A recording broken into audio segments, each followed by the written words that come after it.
Before we get into today's video, I did want to let you guys know that this video is for educational purposes only. Please remember to be kind to everybody everywhere in your everyday life, in your home, in the grocery store, and especially in the comment section down below. Please do not show hate to anybody, anywhere.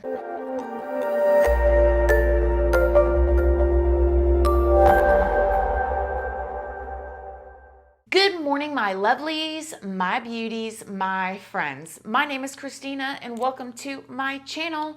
If you're new here, thank you so much for clicking on this video. I really hope that you will subscribe, stick around, take a chance in hearing some things that I have to say. And if you are a returning subscriber, y'all already know, y'all are my babies. So good morning, good morning, good morning. How is everybody doing today? I hope you all are having an amazing day. I hope you all have had a good week. I hope everybody is drinking their water, getting their exercise, loving their family, loving thy neighbor. I guess I just wanted to say too publicly while we are here, since this is the beginning of March 2022, I know that there's a lot going on in the world right now. My thoughts, my prayers, my love, my family's love, thoughts and prayers are all for the people all over the world right now. You guys know what all's going on. I know that there's people that's going to be watching this video in 10 years from now that's going to have no idea what I'm talking about, but just praying that we can all come together and love each other and love thy neighboring country, thy neighboring everything. So yeah. All right. So before we get into today's video though, I did want to let you guys know, if you don't already know, hi, my name is Christina. I do have a second channel, which is Casually Christina. We do things more casually over there. It's makeup, hair, lifestyle type of stuff. I also have a Patreon. My Patreon is for 18 and up. We do more personal story times over there. We go live. We also, we have a $2 tier now where we do like true crime stuff that is not suitable for YouTube. We do like crime scene photos and that type of thing over there. And those are always linked down in the description box, along with my Instagram and my Facebook, if you would like to come and check me out on those platforms. So go check down in the description box. So in today's video, we are going to be talking about probably, truthfully, one of my most highly requested. I know that I say that on almost every video, but almost every video that I do are videos that you guys request in large numbers. So if you want to see a certain video, you guys need to request it. I do have a email request cases down in the description box where you can send links and stuff like that if you have something particular. Or you can always request down in the comments section, but make sure you request if you have things you want to request. Okay, the West Memphis 3. Now, I'm just now getting around to doing this because this is one of those cases where there is so much overwhelming information out there. There's all kinds of documentaries. There's all kinds of interviews. There is all different kinds of court documentation. There are so many twists and turns with this case. Your head will spin. Before we go any further, I did want to stop and thank today's sponsor, Albert.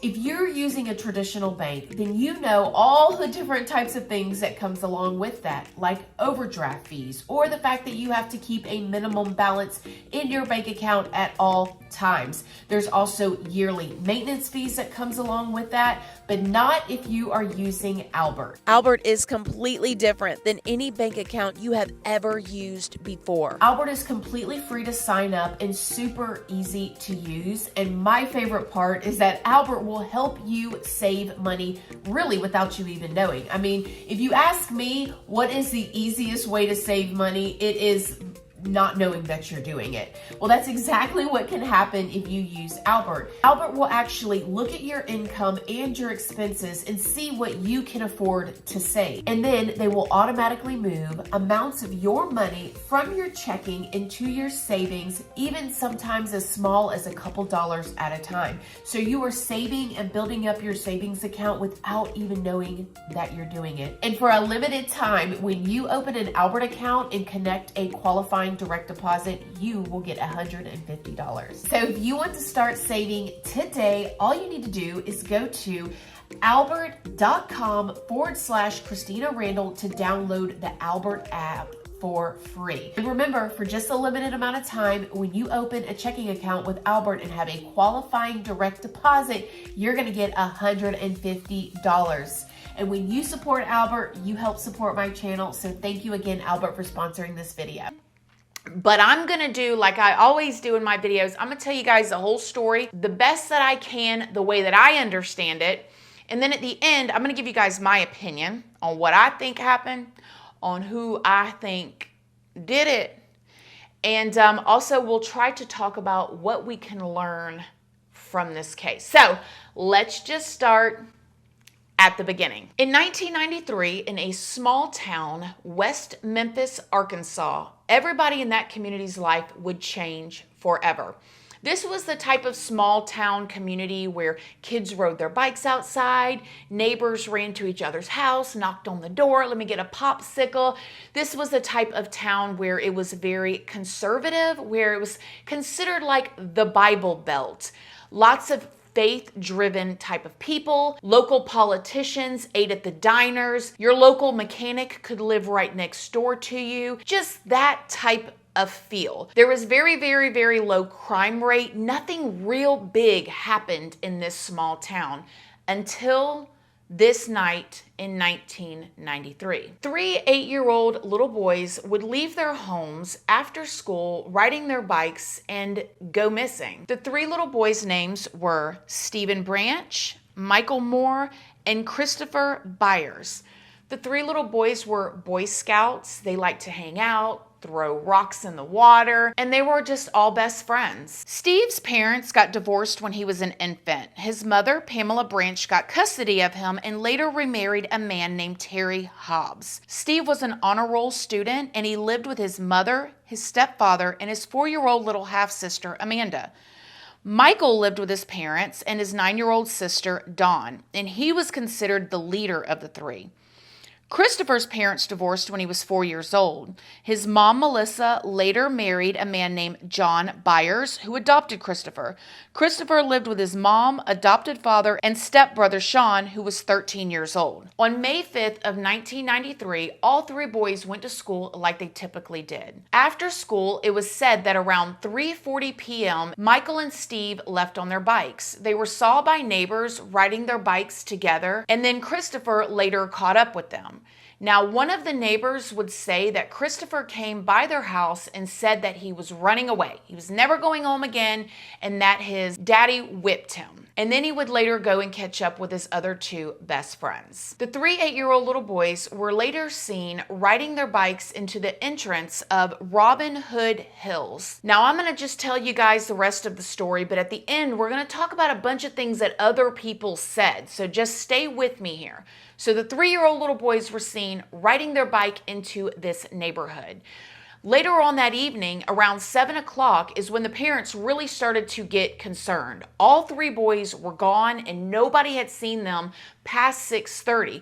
The little boys knew that they needed to be home, showers, dinner, all of that stuff so they could go to school the next day. It was not like these little boys at all to stay out this late. Christopher's father was the first one to call the cops, and this was at 7 p.m., and he reported his son missing. Since it was nighttime, though, the police were really limited with how they could search. They drove around looking for the boys, could not find them.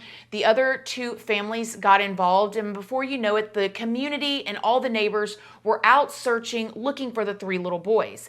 They searched all night long, but did not find them. Can you imagine being a mother? Your son rides off on his bike with his friends. It's dark. How do you sleep that night? You don't sleep. That's the answer. It's 1 o'clock, 2 o'clock, 3 o'clock. Any little crackle you hear outside, you're looking out the window, you're pulling the door open, you're seeing if it is your baby coming home, and you're thinking how he is going to be in big trouble for being out this late. You're envisioning and hoping that he's playing in the mud somewhere. Oh, he's climbing trees and he lost track of time. But when 2, 3, 4, 5 o'clock in the morning rolls around, this is when you probably start realizing as a mother and a father that they're not just out playing anymore. The next day, on May 6th at around 8 a.m., this is when a more thorough search began by the investigative team and the police department.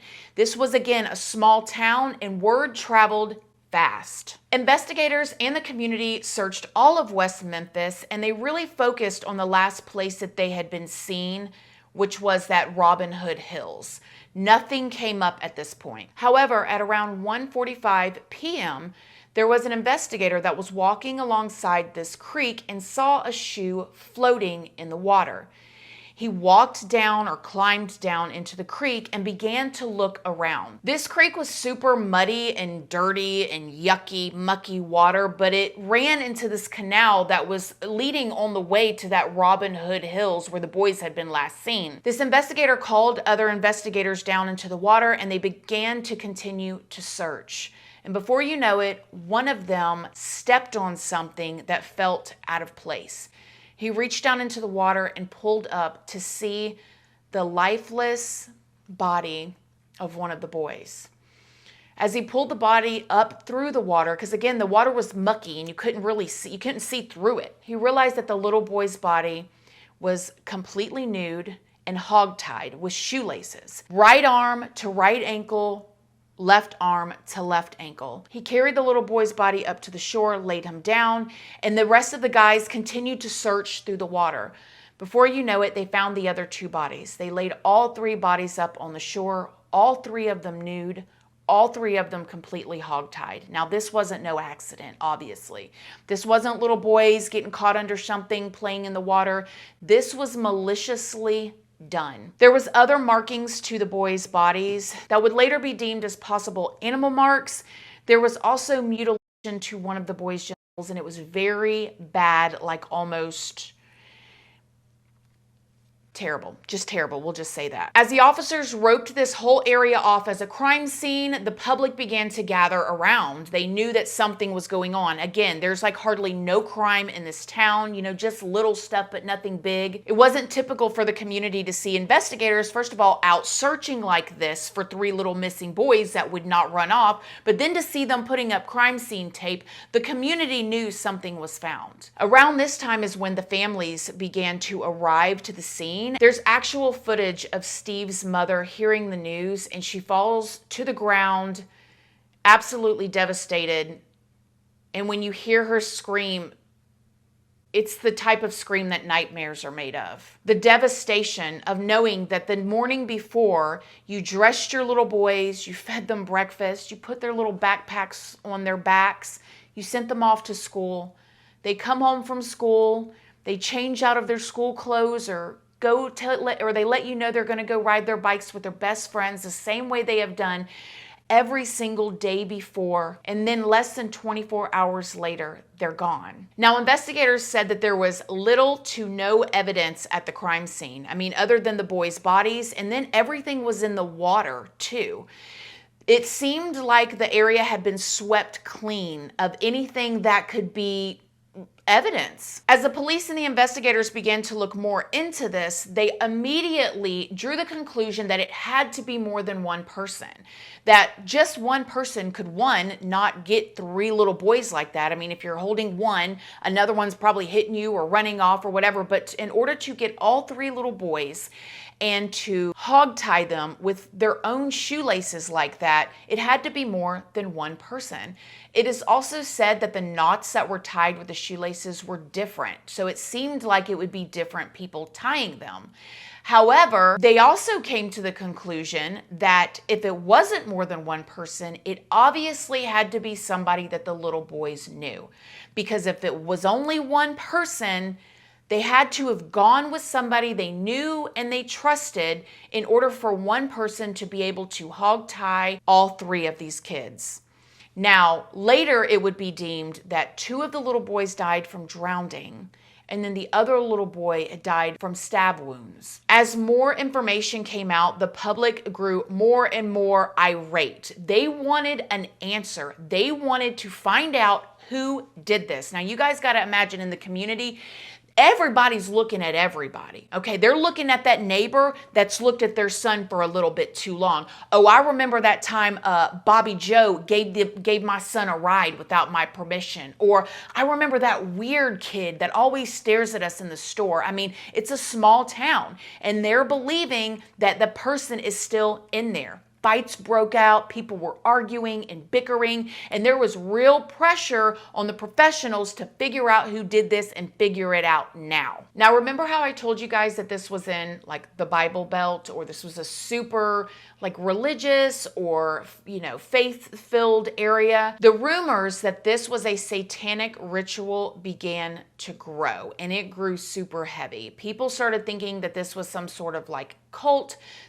Who else would do this? Who else would tie these boys up the way that they did, mutilate certain body parts the way that they did, and it had to be some sort of ritual. Investigators began to talk to everybody. I mean, they were talking to the people in the drive-thru at the Burger King, and they were talking to everybody except for the families. It's almost like the investigators didn't even question the families or interrogate them at all, which is very strange because now in 2022, we know that statistics show that when kids go missing or family members or anybody, that statistically it is more than likely somebody that's very close to them, a husband, a brother, a sister, a mom, a dad, a grandpa, it's usually family. I think it's only 5% of kidnappings happen from complete strangers.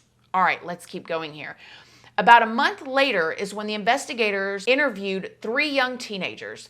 Now, these teenagers had a reputation in town.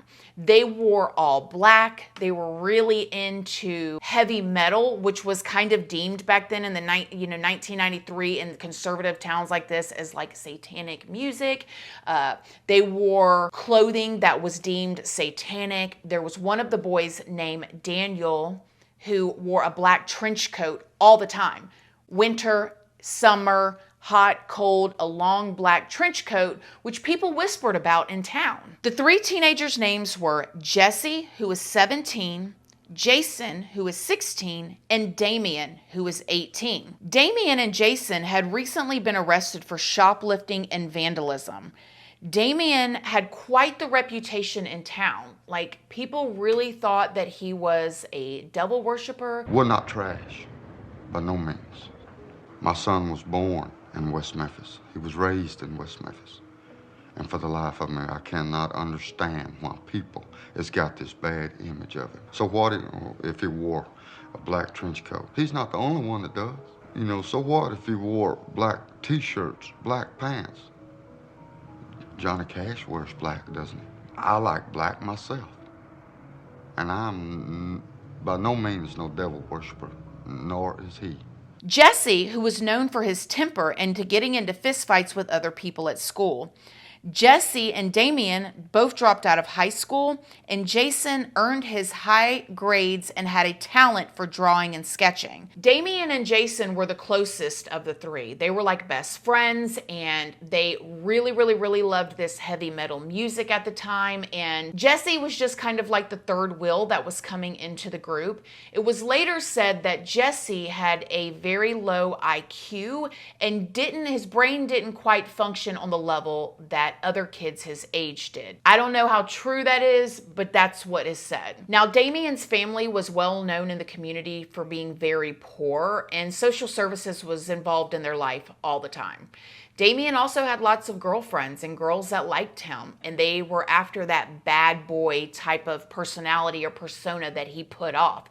The dark, gothic, mysterious 18-year-old teenager. Damien actually spent several months in a mental institution, and he suffered from what is said to be delusions, auditory and visual hallucinations, disordered thought processes, and chronic mood swings. Now, this is when things get real tricky. When investigators called the boys in to interview them, later, investigators would say that Damien knew things about the case with the 3 boys that were not released to the public. Investigators said that Damien said things about the boys like them being drowned when that hadn't been released yet to the public. I mean, they knew that they had been found in the water, but whether they had been drowned or something else wasn't released yet. They also asked Damien what the killer probably felt after he did what he did to the 3 boys. And it was said that Damien said, he probably felt good about it. I mean, that's why you would do that type of thing. And that really struck investigators as a red flag. They felt like he was there. As they began to interview the other two boys, they called in Jesse. Now, Jesse's parents would later say, now again, remember, Jesse's the one that they said had an IQ level of actually 72, and they said that he was borderline intellectual functioning. When they went to Jesse's parents and asked if they could question him, Jesse's parents said, sure, no problem. So they gave Jesse a ride downtown. What they didn't realize, though, is they weren't just going to ask him a few questions. They actually interrogated him for 12 hours. During that 12 hours, only 46 minutes of it was recorded. And during that 46 minutes is when Jesse admitted to knowing about the murders. Did you actually kill any of those boys? Did you see any of the boys actually killed? Yes. Okay. Which one did you see killed? That right there. You're pointing to the Byers boy again. Okay. How was he actually killed? He choked him real bad, like. Choking. What was he choking him with? Like a stick. Just a little bit of a stick, kind of holding it over his neck. Okay, so he was choking him to the point where he actually went unconscious. So at that point, you feel like he was dead. This is when he says that he saw Damien kill the boys. But the problem was when he described the killings, it didn't match up with exactly how the murders happened. After this was all the investigators needed to arrest the three boys, and they were all three arrested and charged with murder. Later, though, however, Jesse would say that he was just telling them what he thought they wanted to hear. I mean, they interrogated him for 12 hours, and he thought that that was what he was supposed to do. And he retracted his confession. The three boys from then on out would maintain their innocence and saying that they had nothing to do with it. I want to tell the whole world my son's innocent because I know he is innocent. I know where he was, and I know he's innocent. Are you looking forward to having the trial? For a little bit. Not much. Now, this is when everything gets super crazy, you guys, and this is what will make your head hurt if you have researched this case, like I'm pretty sure a lot of you guys have, and like I have. They took it to trial. Now you can watch most of the trial, if not all the trial, and it's bizarre in my personal opinion to see.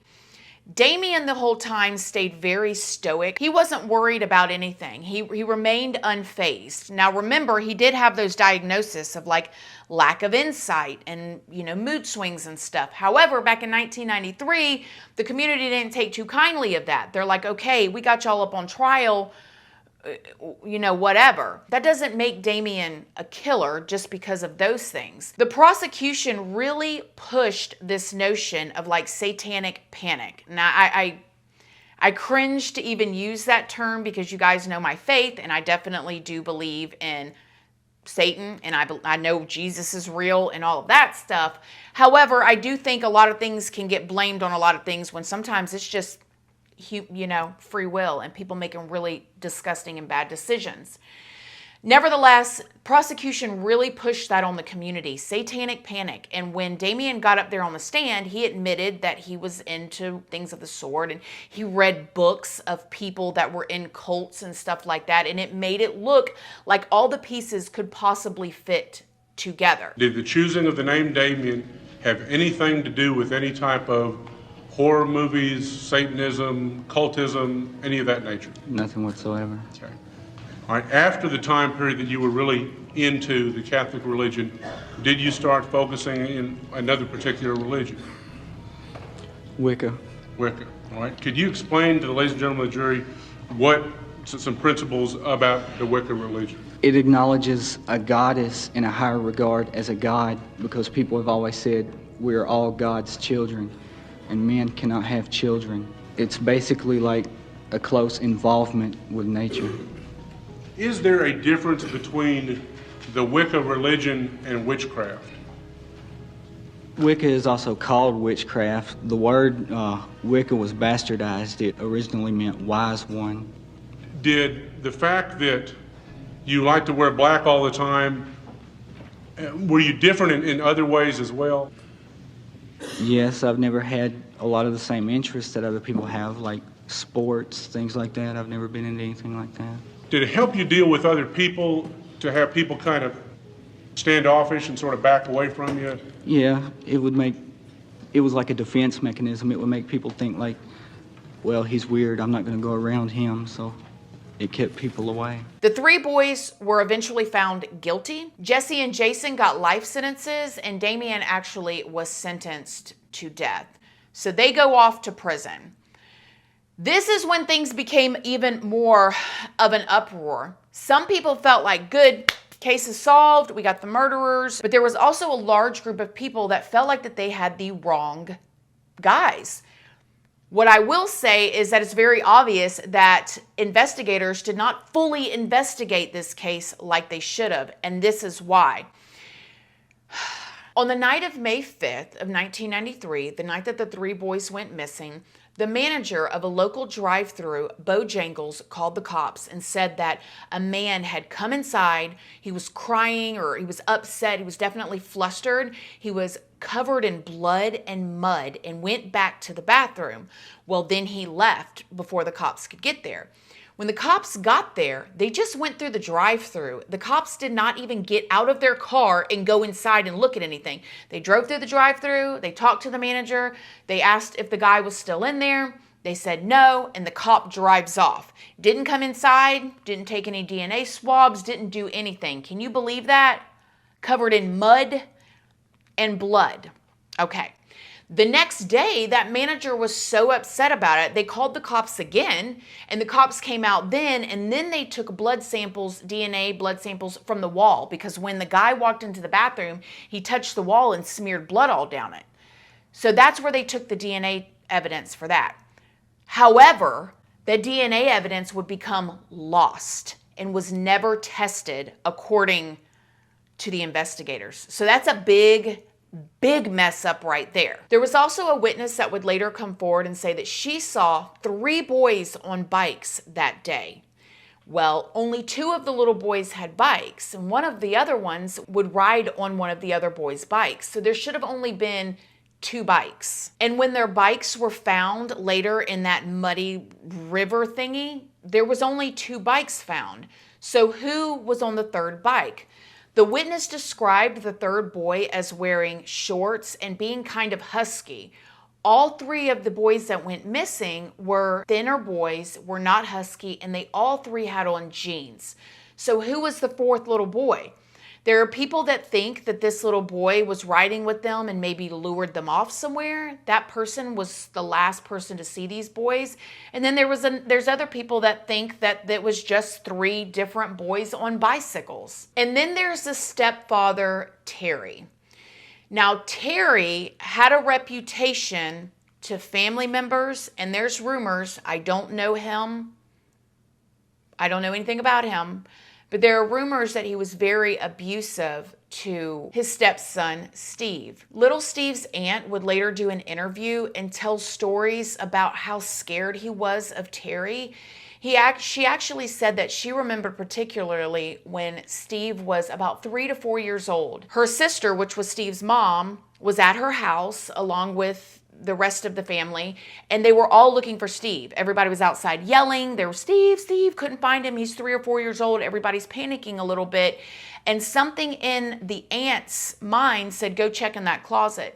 When she opened the closet, she saw a little foot fall down.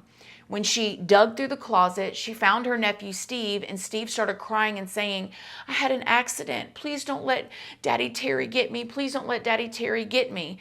She believed that he was abusive to him. Then it was also said that the night that the little boys' bodies were found, Terry, the stepfather, went into little Steve's room, started picking up dirty laundry, cleaning the room, wiping everything down, doing the laundry, and they would later say that was completely out of character for him. He never cleaned. He definitely didn't go into little Steve's room and clean his room. And after the bodies were found, he went in there and cleaned everything up.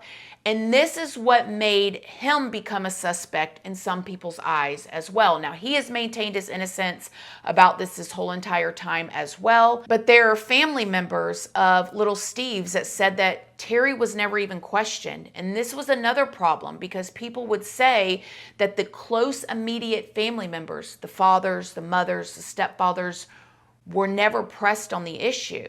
Cops immediately started looking outwards. Now, again, remember, this is back in 1993. This isn't 2022, where we know that the first people that you need to look at is the people closest to the victim.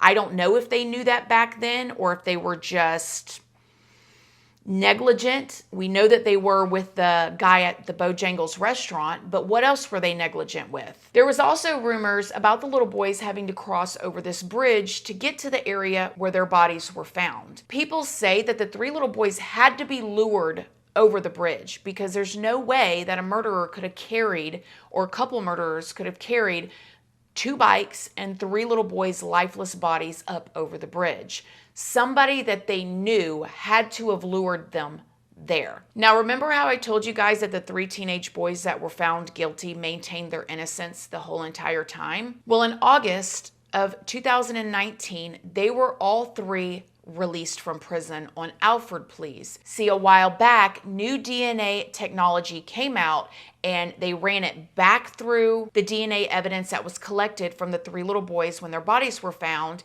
and it was found that there was DNA that was there that did not belong to any of the 3 boys, and there was no DNA evidence and really no evidence at all that linked these 3 guys that were sentenced to these boys' murders to the case. There was literally no evidence. It was all speculation of the community and what people thought that they could have done. And then this confession that they used of Jesse, who was interrogated for 12 hours, and they took 46 minutes of it and recorded it, where he started describing how Damien and them killed the boys, although the descriptions that Jesse gave did not match anything that happened to them. Like it was a false confession.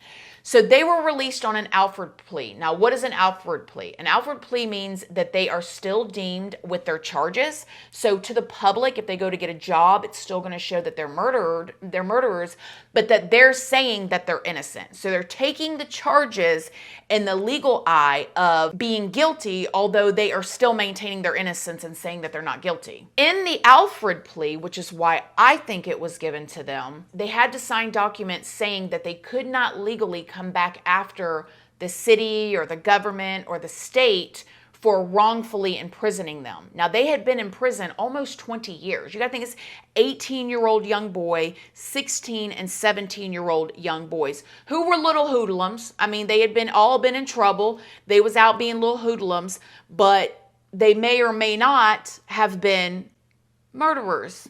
We're going to get to my opinion at the end of this. Being a troubled teenager is far different than being a killer, okay? Nevertheless, they can't sue the government for half of their life being taken for no reason.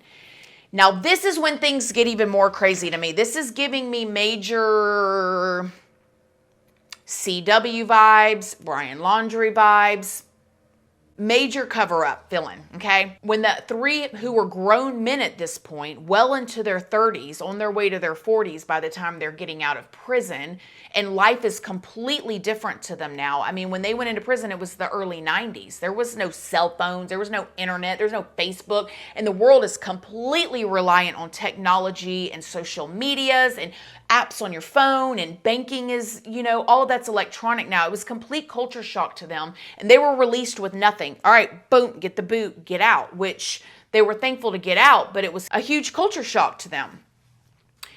Damien and the guys have been maintaining their innocence, and they have been pressing for the DNA evidence to be tested and for the investigation to be reopened.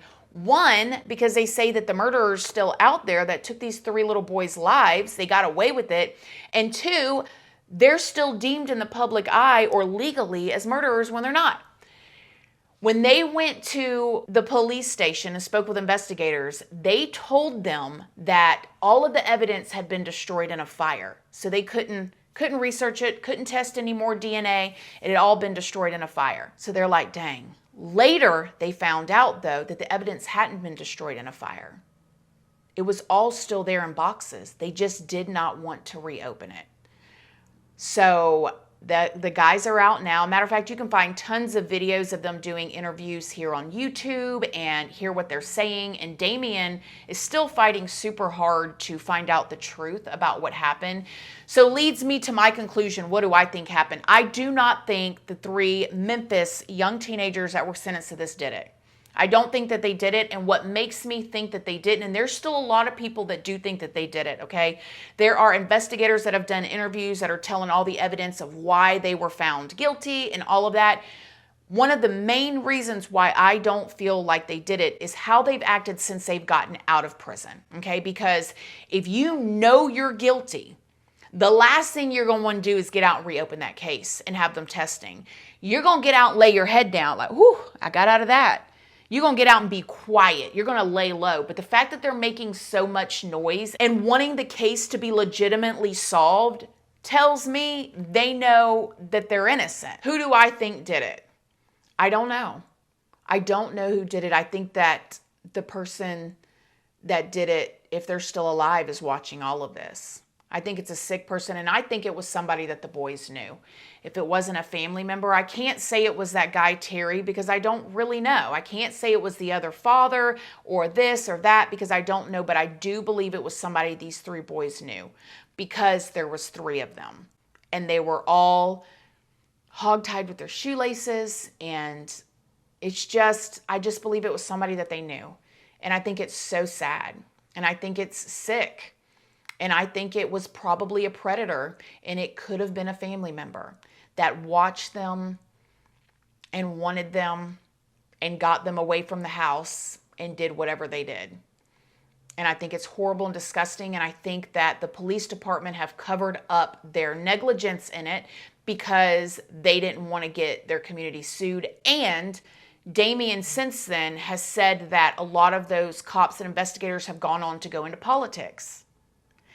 And this was such a big case. And they all looked good for finding the killers.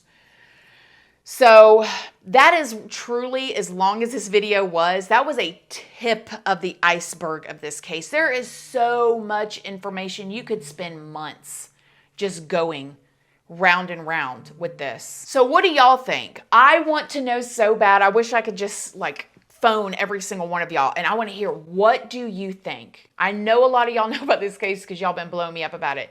Who do you think did it? Do you think the West Memphis 3 teens did it? What do you think? I can't even go into imagining. These families still haven't gotten over this. Who would, in my personal opinion? You know, your 8-year-old little boy, you guys know I have a 10-year-old little boy. I don't want to let him out of my sight. I mean, it's a very hard balance these days of, not smothering your children to the point that they have no life, but also still being protective, especially in this day and age with social media. And just, if you allow, which my son does not have social media or anything like that. No, he doesn't. But if you allow that part into your, how do you monitor that? It's terrifying. It's scary.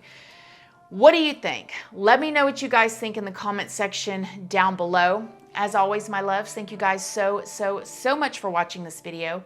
Please do not forget to like it. It's a free way that you can help your girl out. And until next time, I love you guys so very much. And I'll see y'all in the next video. Bye. Love you guys. Bye. We are dreaming in the dark. We are nothing more than dust.